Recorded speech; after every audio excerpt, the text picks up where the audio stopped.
Thank you. Erwin?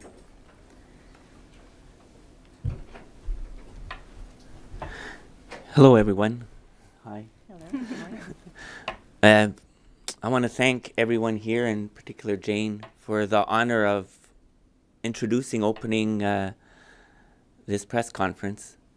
It is truly an honor. I'm with people here who, in some ways, are everyday people, but they're everyday people who've lived and are living extraordinary lives. They've pushed past barriers that brought them into the child welfare system, and then they've pushed past the barriers of the child welfare system that's often unforgiving, and they've become successful. And when I say successful, I say they've set goals for themselves and they're achieving them. It's remarkable. This is a remarkable group of people, and that's not lost on me, and it shouldn't be lost on the province of Ontario. More so remarkably, they're people who are willing to use their courage to say to the public and to government that we were in care. That is also remarkable, because until now, it's been very difficult to do. And they are setting an example for many, many others that there is no shame in being in care. In fact, we're living extraordinary lives if we can tell you we've been in care. And more so, they're willing to use their lived experience as a source of wisdom for the province. And I know full well, because I've spent my career fortunately enough to be able to listen to young people, particularly children in care, that they carry a great deal of wisdom, and lived experience is a legitimate source. And it's their voice and their energy and their place at the table that is going to create fundamental change that is sorely needed for so many children and youth who come into our system. So I thank you again for the honor to be here with you. And I'll introduce Jane, who is a powerhouse.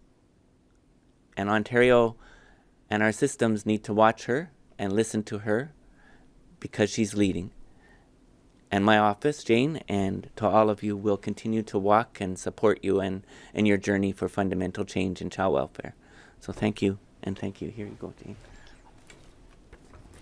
Thank you so much, Erwin, for that introduction and those kind words to all of us here who are brave enough to stand and be at this press conference this morning.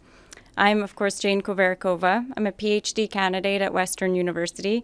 I'm also the president of the new Child Welfare Political Action Committee Canada, or the Child Welfare PAC, and I was a former youth in care. We are launching the Child Welfare PAC today to stand up for better futures for kids who are aging out of the child protection system. Last year, I conducted research on how youth fare after a life raised by the system. I was left sickened by the dark futures facing youth in their adult lives. More disturbing, these consistent results, were 40 years across time of study across countries. They were the same. That's what disturbed me the most. Last year, this is why I created the Child Welfare PAC, to compel politicians to redesign the child protection system so that youth succeed after care. We want to work collaboratively with all politicians. Child welfare is not a partisan issue. We all own this. Our group here, standing behind me, consists of mayors, lawyers, businessmen and women, comedians, and academics. We've all spent part of our childhoods in child protection. Despite the system, we fought really hard to be here today. Just like the research shows, many of us struggled with typical outcomes right after care, like poverty, homelessness, unemployment, jail, gang life, substance abuse, mental health challenges, and early parenthood, and all of us loneliness when we were left on our own, sometimes as early as age 16.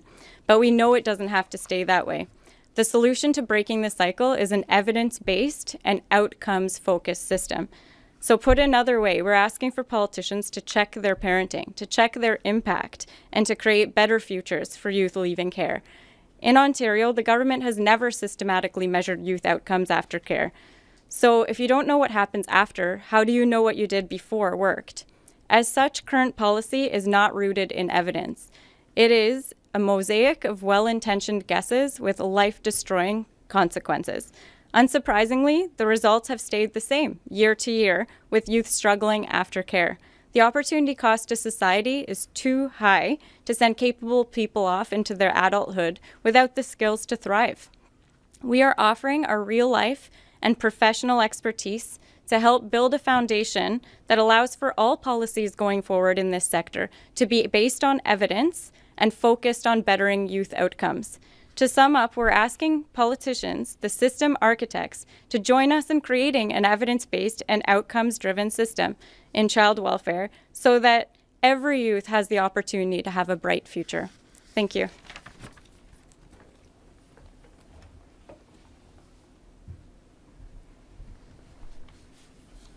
Thank you, Jane, and thanks to all of your colleagues here for inviting me to be the final speaker on today's agenda. I congratulate you for all that you've done and accomplished here today.